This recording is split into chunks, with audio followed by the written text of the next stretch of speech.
தமிழ் பேசும் மக்களின் உரிமை குரலான வீரகேசரியின் மதிய நேர செய்திகள். வாசிப்பது எம் சிக்கா ரவி, செய்தியாசிரியர் MD லூசியஸ். முதலில் தலைப்புச் செய்திகள். மட்டக்களப்பில் நேற்றிரவு பதற்றம், போலீசாரின் தாக்குதலில் 2 காயம். இலங்கையில் வைத்திய சேவை முடங்கும் அபாயம், அரச வைத்திய அதிகாரிகள் எடுத்துள்ள அதிரடி தீர்மானம். அதிகரித்து வரும் பதற்றம், இஸ்ரேலில் பணிபுரியும் இலங்கையர்களுக்கு முக்கிய அறிவிப்பு. மழையுடனான வானிலை இன்று முதல் குறைவடையும், பனிமூட்டமான நிலை காணப்படும். ஐநா அமைப்புகளுடனான உறவை உடனடியாக துண்டிப்பதாக இஸ்ரேல் அதிரடி அறிவிப்பு. உள்நாட்டு செய்திகள். மட்டக்களப்பு களுவாஞ்சிக்குடி போலீஸ் பிரிவிற்குட்பட்ட குருக்கள் மடம் பகுதியில் போலீசாரின் தாக்குதலில் 2 காயமடைந்த நிலையில் போலீசாருக்கும் இளைஞர்களுக்கும் இடையே ஏற்பட்ட வாக்குவாதத்தினால் அப்பகுதியில் பதற்ற நிலைமை ஏற்பட்டுள்ளது. நேற்றிரவு 10 மணி அளவில் குருக்கள் மடம் முருகன் ஆலய வீதியில் சென்ற இளைஞர்கள் மீது போக்குவரத்து போலீசார் தாக்குதல் நடத்தியதாக தெரிவிக்கப்படுகின்றது. பிரதான வீதியில் வீதி சோதனை நடத்திய நிலையில் உள்வீதியில் நின்ற போக்குவரத்து போலீசாரே இந்த தாக்குதலை மேற்கொண்டுள்ளதாக தெரிவிக்கப்படுகின்றது. போக்குவரத்து போலீசார் டார்ச் லைட்டை அடித்து குறித்த மோட்டார் சைக்கிளை நிறுத்த முற்பட்ட போது அதனை மீறி சென்றவர்களை நிறுத்த முற்பட்ட நிலையில் இந்த நிலைமை ஏற்பட்டதாக போலீசார் தெரிவித்துள்ளனர்.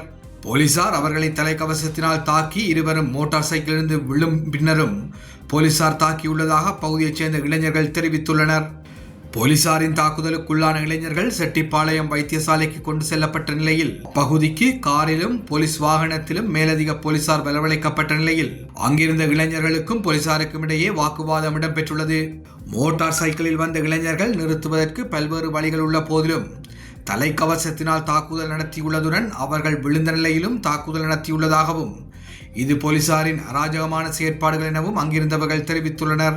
இதன் போது குறித்த இளைஞர்கள் பயணித்த மோட்டார் சைக்கிள் போலீசாரினால் கொண்டு செல்லப்பட்டதுடன் தாக்குதல் தொடர்பில் இளைஞர்களினால் களுவாஞ்சிக்குடி போலீஸ் நிலையத்தில் முறைப்பாடும் பதிவு செய்யப்பட்டுள்ளது.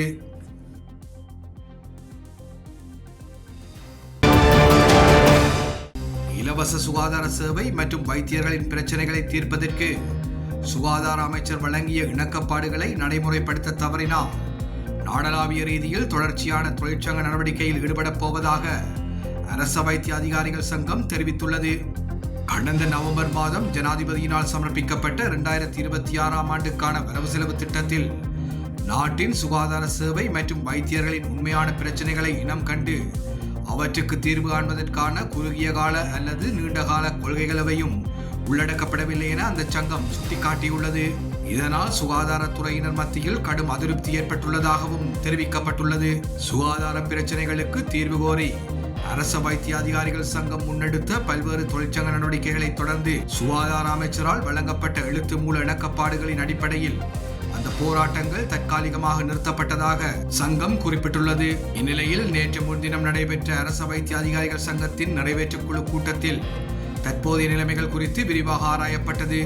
இதன் போது வழங்கப்பட்ட இணக்கப்பாடுகளை நிறைவேற்றி பிரச்சனைகளை தீர்ப்பதற்கு சுகாதார அமைச்சருக்கும் சுகாதார அமைச்சுக்கும் மேலும் 10 நாட்கள் கால அவகாசம் வழங்க தீர்மானிக்கப்பட்டுள்ளது.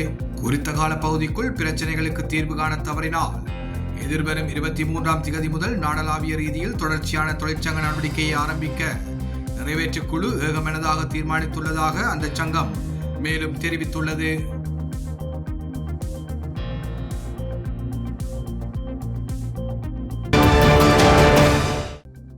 மத்திய கிழக்கு பிராந்தியத்தில் அதிகரித்து வரும் பதற்ற நிலை காரணமாக இஸ்ரேலில் பணிபுரியும் இலங்கையர்களுக்கு அந்நாட்டில் உள்ள இலங்கை தூதரகம் ஆலோசனை தொடரொன்றை வெளியிட்டுள்ளது.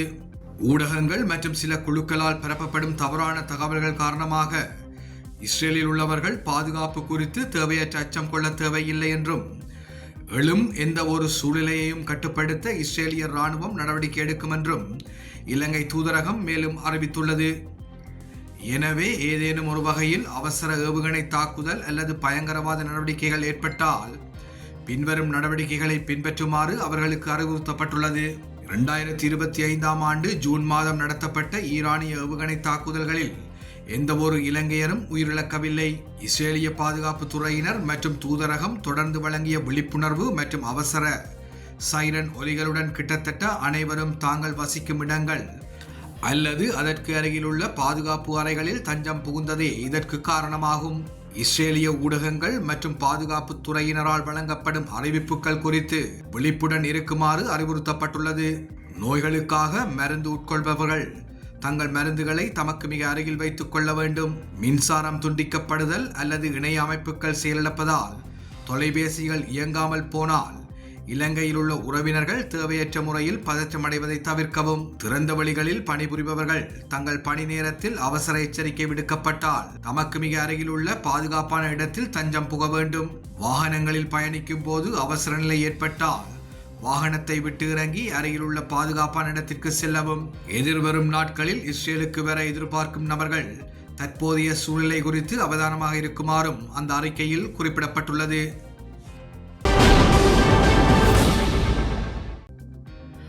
நாட்டில் காணப்படும் மழையுடனான வானிலை இன்று முதல் குறைவடையும் என எதிர்பார்க்கப்படுவதாக வளிமண்டலவியல் திணைக்களம் எதிர்வு கூறியுள்ளது.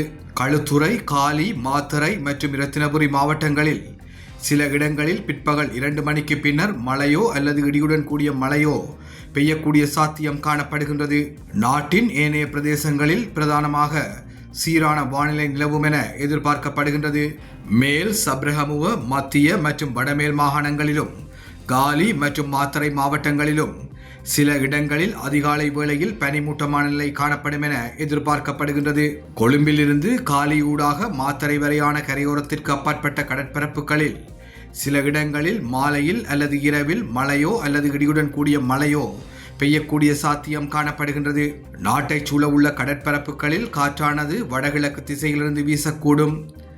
காற்றின் வேகமானது மணித்தியாலத்திற்கு 25 முதல் 35 கிலோமீட்டர் வரை காணப்படும் என எதிர்பார்க்கப்படுகின்றது.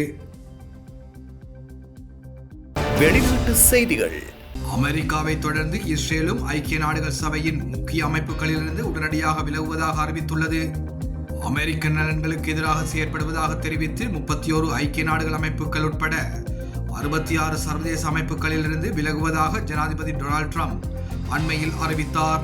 இந்நிலையில் மேற்காசிய நாடான இஸ்ரேலும் 7 ஐக்கிய நாடுகள் அமைப்புகளிலிருந்து விலகுவதாக அறிவித்துள்ளது.